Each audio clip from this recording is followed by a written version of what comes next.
Carden was taken aback by Ronan's sudden hostility. He questioned Ronan's motives, wondering if Ronan was accepting the duel because of Adeshan. Carden insinuated that Ronan might be defending Adeshan because they were both commoners. He licked his lips in a lecherous manner, adding to Ronan's disdain. Ronan handed Carden his spear, urging him to defend himself if he didn't want to face the consequences. Ronan swung a wooden sword at Carden, catching him off guard with its force. Despite not utilizing mana, Ronan displayed remarkable strength. With a swift motion, Ronan pushed Carden back, emphasizing that he had adjusted his weapon choice to accommodate Carden's preferences. As soon as Ronan spoke, Carden's spear shattered into fragments. Ronan quipped if Carden found his new spear to his liking. Carden, visibly irritated, warned Ronan to stay in his lane. He lunged at Ronan, questioning if Ronan thought he could get away with humiliating him. But as Carden closed in, Ronan swiftly disarmed him, reducing his spear to splinters. After dismantling Carden's spear, Ronan assured him that he would be fine, advising him to worry about his own well-being. Without further delay, Ronan unleashed a relentless barrage of blows, shattering Carden's face and injuring his hip. As Carden collapsed, unconscious, Ronan remarked that Carden should consider himself fortunate they were within the confines of the academy. Outside, the encounter might have ended far worse for him. The other students were astounded by Carden's defeat, considering his high rank among the third-year students. Ronan approached the group and addressed a disrespectful student who had instructed Adeshan to fetch a new towel, suggesting that if their towel smelled, they should wash it themselves. Fixing the student with a menacing glare, Ronan questioned whether Adeshan was meant to be their servant. The student panicked at the intensity of Ronan's expression. Ronan called her over, declaring his intention to confront her physically. Adeshan intervened upon hearing his words, positioning herself in front of Ronan and expressing confusion over his actions. She reassured him that she was unharmed and questioned why he was behaving this way. Ronan insisted that Adeshan step aside, expressing his inability to restrain himself when she was being belittled, especially by such individuals. He held firm to the belief that nobody in the Empire should tolerate discrimination or mistreatment of Adeshan.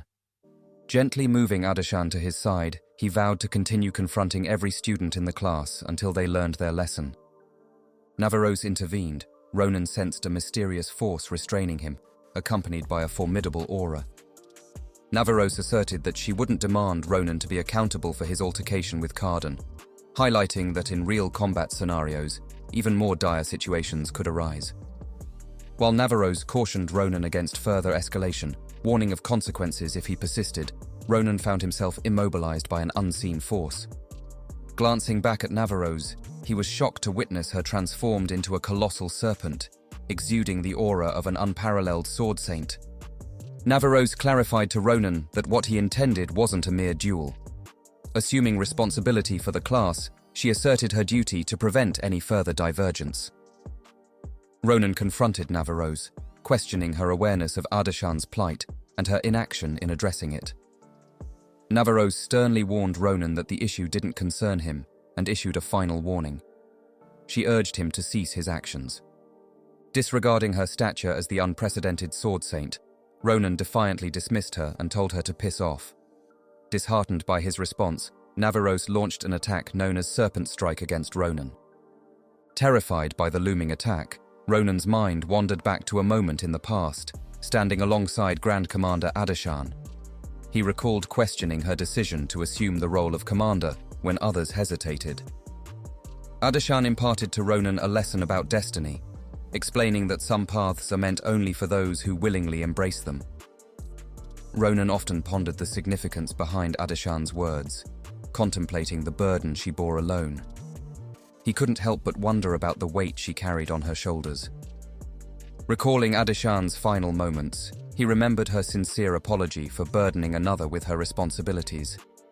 She urged Ronan not to forgive her for her transgressions. Upon awakening from the haunting memory, Ronan let out a scream. As he scanned the room, he realized he was lying on a bed. Startled, he heard a voice asking what troubled him, inquiring if he had endured a nightmare. To his surprise, the one posing the question was Adeshan herself. Upon waking, Ronan instinctively addressed her as General. Adeshan was taken aback by Ronan's words. She inquired about what troubled him, puzzled by his mention of the title General. Ronan chuckled and dismissed it as a slip of the tongue, urging Adeshan not to dwell on it. Perplexed by Ronan's demeanor, Adeshan tried to make sense of his behavior. Ronan redirected the conversation, asking if he was currently in the clinic. Adeshan confirmed his location, mentioning that Navaros had instructed her to bring him there. Adeshan disclosed to Ronan that Navaros had mentioned correcting his behavior in the supplementary classes. Ronan's heart sank as he realized the magnitude of his mistake and the impending consequences. After delivering Navaros's message, Adeshan cautiously broached the subject, asking Ronan if his anger during the altercation with Navaros stemmed from concern for her. Ronan was taken aback by Adeshan's question. He averted his gaze and offered a feeble explanation, claiming that he fought because of his strong adherence to etiquette. Adeshan saw through his facade immediately and called him out on his lie. Advising him not to harbor excessive animosity towards Carden and the other students, she sought to temper his anger. Adeshan acknowledged their behavior, explaining that she comprehended why they treated her poorly. Ronan's expression shifted to one of anger and disbelief. He vehemently defended Adeshan, insisting that she had done nothing wrong except diligently fulfilling her duties as a teaching assistant. Puzzled, he questioned why she had taken on the role in the first place. Adeshan was taken aback by Ronan's question. He expressed his understanding of the student's youthful behavior and Navaros's leniency, but adamantly stated that he could never condone an instructor ignoring the wrongdoing of her students. Ronan questioned Adeshan about her feelings toward Navaros. Adeshan reassured him, explaining that Navaros's actions were at her request. Ronan was surprised, finding it hard to believe Adeshan's words. She admitted to benefiting from undeserved privileges due to Navaros's kindness. Adeshan confessed to Ronan that to attend Navaros's class, one must attain the status of a sword expert. Despite her battlefield prowess, after taking a one-year hiatus from school, she struggled to control her aura. Ronan was astonished, unable to reconcile the powerful image of Grand Commander Adeshan with her admission of vulnerability. Adeshan confided in Ronan that she had requested Navaros to overlook the mistreatment she received from the students. She felt indebted to Navaros for accepting her as a teaching assistant and didn't want to burden her further. Adeshan acknowledged that she enjoyed many privileges and believed she must endure humiliation as the price for those benefits. Adeshan assured Ronan that she could handle the situation and thanked him for his intervention. She admitted that despite thinking she had grown accustomed to such treatment, today's events had been particularly painful. Ronan wondered if Adeshan endured such treatment because she aimed to become a general. Adeshan was taken aback by Ronan's insight into her aspirations. She couldn't fathom how he had discovered her goal. However, she smiled and admitted to Ronan that her dream was to become the Grand Commander of the Empire. Despite acknowledging that her ambition might seem far-fetched for someone who hadn't even reached the level of a sword expert, she was determined not to abandon it. Adeshan expressed her confidence in military science and tactics, emphasizing her determination to achieve her goal. As she glanced at the time, she realized it was already time for her next class. Advising Ronan to rest well before returning to class, she bid him farewell.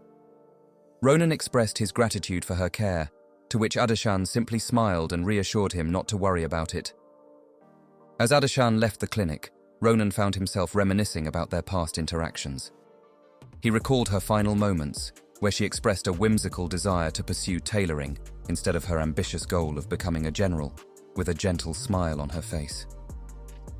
She confessed to Ronan that despite her many accomplishments, she had never tried her hand at tailoring. Ronan felt conflicted, unsure of how to advise Adeshan to abandon her dream of military leadership in favor of a career in tailoring. Several days later, Ronan, Asel, and Maria ventured to Grand Cappadocia as instructed by Doron. Upon reaching the forge's entrance, they found it deserted. Ronan grew frustrated at the sight, as Doron had sent them a message via carrier pigeon in the dead of night. In Doron's message, he mentioned crafting a masterpiece and invited them to collect it. While scanning the surroundings, Ronan inadvertently trod on a helmet. Frustrated, he kicked it aside, expressing disdain for the forge's unkempt state. He found it unacceptable that customers were treated so poorly. Maria was taken aback by Ronan's reaction. Maria inquired of Asel why Ronan seemed particularly touchy lately. Asel admitted he was clueless about Ronan's heightened irritability. Ronan insisted they proceed to the forge without delay. Asel and Maria were taken aback by his determination. Maria questioned whether Ronan's actions were permissible. Ronan reminded her that Doron had explicitly requested their presence. Ronan instructed Maria to cease her chatter and accompany him. They entered the elevator, and Ronan covertly activated the secret button. During the descent, Ronan expressed his frustration with Doron's subpar customer service, vowing to address the matter upon meeting him. Maria and Asel exchanged incredulous glances, astounded by their friend's audacity. As the elevator descended, Ronan was greeted by a startling sight. The forge was ablaze. Confusion clouded his mind as he scanned the scene, discovering unconscious figures strewn about. Asel's urgent voice broke through his thoughts, directing his gaze toward a towering rock giant in pursuit of the blacksmiths. Ronan couldn't fathom why rock giants would invade the forge. Asel's inquiry spurred him to swift action. Scooping Asel up, Ronan positioned himself on the elevator rails, ready to leap. Asel, bewildered, clung to Ronan as he directed Maria to ascend and seek aid from any master or soldier she could find. With resolve in his voice, Ronan leapt from the elevator and swiftly instructed Asel to employ his telekinesis. Asel responded with his skill, Invisible Hand. In the midst of chaos, the scene shifted to the imminent danger faced by the blacksmiths at the hands of the rock giant. Yet, Ronan intervened just in time, vaulting over the giant and shattering its hand upon landing. With a steely gaze, he declared that his mind was burdened and his thoughts clouded, but today was not the day for such attacks. As the giant swung its remaining hand toward Ronan, he swiftly dodged the blow, leaping onto the giant's hand. With calculated agility, he vaulted off the giant's shoulder and delivered a decisive strike to its head. The rescued blacksmiths watched in disbelief as Ronan, despite his youth, vanquished the rock giant with a single blow. Perched atop the fallen giant, Ronan urged the blacksmiths to brief him on their predicament. They recounted how hordes of rock giants had invaded the forge, emerging from underground to wreak havoc without provocation or reason. Their onslaught left destruction in its wake, leaving the blacksmiths bewildered and defenseless. In their rampage, the rock giants took the lives of some blacksmiths and seized others, among them Doron and Didikin. After their assault, they retreated underground, taking their captives with them. The remaining blacksmiths informed Ronan that Didikin valiantly attempted to resist the giants, but was overpowered and seized. They feared for the safety of the captives, knowing it wouldn't be long before they met a grim fate. Upon learning the gravity of the situation, Ronan rose to his feet and inquired if the giant he vanquished was the final threat. Assured by the blacksmiths, he directed Asel to search for any injured individuals, urging Asel to employ his healing abilities to aid those in need. Ronan also instructed Asel to enlist Sita's assistance in their healing efforts. Asel was taken aback by Ronan's decision.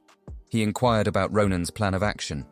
Ronan explained that he intended to rescue the captured blacksmiths, emphasizing his desire to retrieve something from Doron in particular. Meanwhile, the scene transitioned to Doron, who trembled with fear as he clutched a sword. Addressing Didikin, he expressed gratitude for the rescue attempt, but urged Didikin to flee for his own safety. In a confined area, two rock giants pressed forward menacingly toward Doron. Witnessing their approach, Doron urgently advised Didikin to flee, assuring him that his invisible armor would offer protection. Didikin snapped back at Doron, demanding he cease his chatter. He expressed his frustration, stating that he was already facing a dire situation and didn't need Doron's unnecessary remarks. Fuming, Didikin demanded Doron to wield his sword if he dared utter such absurdities. Doron, however, refused, stating that the sword was his finest creation and he wouldn't sully it with his inadequate swordsmanship. Didikin scoffed at Doron's words, labeling him a senile old man for his reluctance. He chastised Doron for fixating on swords at such a critical juncture. Their conversation was abruptly interrupted as the rock giants breached the cave they sought refuge in. One of the giants attempted to crush them with its immense hand. In a moment of desperation, Didikin leaped into action, intercepting the giant's attack and shielding them from certain death. As Didikin intercepted the blow, he felt the protective capabilities of his armor shatter with the force of the impact. The giant, undeterred by his defense, prepared to strike again. In that dire moment, Didikin lamented not realizing his ambitions and dreams sooner, a pang of regret piercing through him as the giant's hand loomed closer. Just as the giant's hand poised to strike, Ronan emerged behind it, swiftly cleaving the giant into fragments. Expressing gratitude for Didikin's survival, Ronan assured him that he would handle the rest of the giants. Doran and Didikin were astounded by Ronan's sudden appearance. Didikin inquired how Ronan managed to navigate through the giants that littered the path to their location. With a smile, Ronan informed Didikin that he had eliminated all the rock giants and rescued the rest of the blacksmiths. Didikin and Doran were incredulous at the news. Didikin pondered the possibility of such a feat. Ronan then extended his hand towards Doran, requesting the new sword, as his current one was now unusable after the ordeal. Accepting the sword from Doran, Ronan expressed gratitude, noting that while the hilt was unfinished, the sword remained functional. With a nod of thanks, he drew the blade, preparing for battle. As he unsheathed it, more rock giants stormed into their cave. With the giants closing in, Ronan opted to test the sword's capabilities with a swift, controlled swing. With a single swing of the sword, Ronan obliterated all the rock giants near the cave entrance. Astonished by the sword's overwhelming power, Ronan couldn't help but marvel at its capabilities. Didikin looked on in disbelief, while Doran beamed with pride at his creation's performance. Holding the weapon in his hand, Ronan pondered over its true nature. Doran inquired if Ronan approved of the name La Mancha. Ronan found the name surprising. Doran explained that he drew inspiration from his favorite daydreamer for the name. Excitedly, Doran elaborated on the sword's qualities, highlighting its lightweight nature, making it feel almost weightless in hand, and its durability surpassing even that of mithril, capable of enduring any swordsmanship technique. As Ronan observed, La Mancha started absorbing the blood from the fallen rock giants. Doran disclosed to Ronan that he hadn't enchanted the sword, yet it possessed the remarkable ability to self-repair by absorbing blood. Ronan speculated whether this ability stemmed from La Mancha's composition of Sita's shells. Ronan expressed to Doran his astonishment, acknowledging that Doran exceeded his expectations. Doran responded with gratitude, expressing pleasure that Ronan appreciated the sword.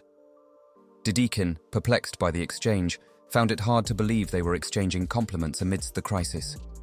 He urged Ronan that since they were the sole remaining blacksmiths, it was imperative to leave the cave. Ronan felt a sense of relief upon Didikin's agreement. He instructed Didikin to escort Doran to safety, explaining that he had something to investigate. Didikin inquired about Ronan's intentions. With a determined expression, Ronan ominously remarked that there was a sizable rat lurking in the area, and it needed to be dealt with.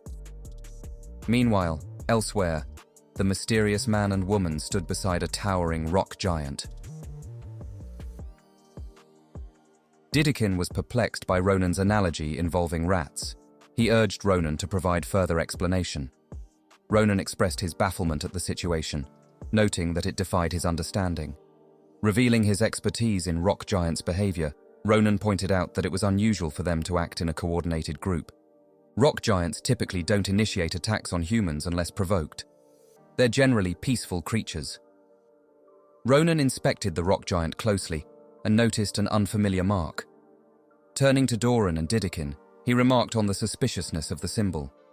Doran was taken aback by the discovery, identifying it as a magic circle. Ronan inquired if Doran recognized the symbol. Doran admitted his lack of expertise in magic, but noted the cleverness of the mana's resonance. He confirmed that the magic circle likely incited the rock giant's aggression. Puzzled by the perpetrator's identity, he mused over who could commit such an act. Ronan, examining the giant's footprints, vowed to uncover the culprit responsible. The scene shifts to Ronan sprinting through the cave. As he delved deeper, his conviction grew that he was closing in on the culprits. His confidence stemmed from a telltale sign: human footprints embedded within the giant's tracks. Moreover, he encountered a defensive mana stone, indicating an organized attempt to ward off intruders. Ronan was taken aback by the thoroughness of the villain's preparations. As he pressed further into the cave, he caught snippets of conversation drifting towards him. Taking cover behind a large boulder, he peered out to catch a glimpse of the individuals responsible for inciting the rock giants. What he witnessed next sent a chill down his spine. Before him stood a towering rock giant, its massive form adorned with shimmering crystals. Standing alongside it were a man and a woman clad in pristine white attire. In an instant, Ronan understood that these individuals were the architects of the forge's devastation and the deaths of the blacksmiths. Ronan was struck by disbelief as he beheld the colossal rock giant, dwarfing those he had previously encountered. Its immense stature made the defeated giant seem insignificant in comparison. However, the giant's motionless state revealed it to be under some form of containment. Relief washed over Ronan at this revelation, for facing such a formidable foe would have posed an unimaginable challenge. As Ronan observed the giant, the woman alerted the man to an intruder's presence within the cave. The man sought confirmation from the woman, who affirmed her certainty. She explained that the mental link she had established with the other rock giants had been severed. Informing the man that the link had been severed by an external party, the woman noted the annoyance in his reaction. He lamented the quick response of the Imperial soldiers, remarking on their rarity. Considering their predicament, he queried the woman about their next move, acknowledging their lack of control over the remaining rock giants and the incapacity to mobilize the crystal-encrusted giant. Wearing a menacing expression, the man inquired if he should personally dispatch the intruder. However, the woman, addressing him as Edwon, advised against it, indicating that their prior actions had already disrupted the Empire's manufacturing capabilities by decimating nearby facilities. Cilia cautioned Edwon that their exposure could incur the wrath of a formidable individual. She urged him to prioritize retreat to avoid such repercussions. Edwon, his hand ablaze, criticized Cilia for her cautious approach, suggesting that he could dispose of the intruder swiftly. With a sinister grin, Edwon beckoned Ronan to reveal himself, claiming to detect the scent of blacksmiths emanating from him. Before Ronan could react, Edwon unleashed a barrage of fire magic in his direction. Though caught off guard, Ronan swiftly evaded the attack with agile reflexes. Impressed by Ronan's agility, Edwon demanded to know his identity. Without waiting for an answer, he conjured a multitude of fiery arrows, encircling Ronan. Ronan was taken aback by the swift and powerful manifestation of magic, astonished by the ease with which it was executed on such a grand scale. Ronan quickly discerned that Edwon possessed exceptional magical prowess. As Edwon inquired about Ronan's infiltration into the cave's depths, he noted the difficulty posed by their defensive mechanisms. Ronan, equally curious about their identities, suggested that their clandestine rendezvous should not occur in such a remote location, even if they were eager to meet. Edwon was taken aback by Ronan's ability to jest in such dire circumstances. He remarked to Cilia that it would be enjoyable to dispatch Ronan. Cilia, however, urged Edwon to cease wasting time and proceed with their objective. Edwon countered that a bit of amusement would be beneficial, reminding Cilia of their imminent success in shrouding the Empire in starlight. Ronan's eyes flashed with intensity upon hearing Edwon's words. They echoed the final words of Ahayute, leaving him deeply unsettled. He demanded Edwon to clarify his statement, his demeanor growing increasingly menacing.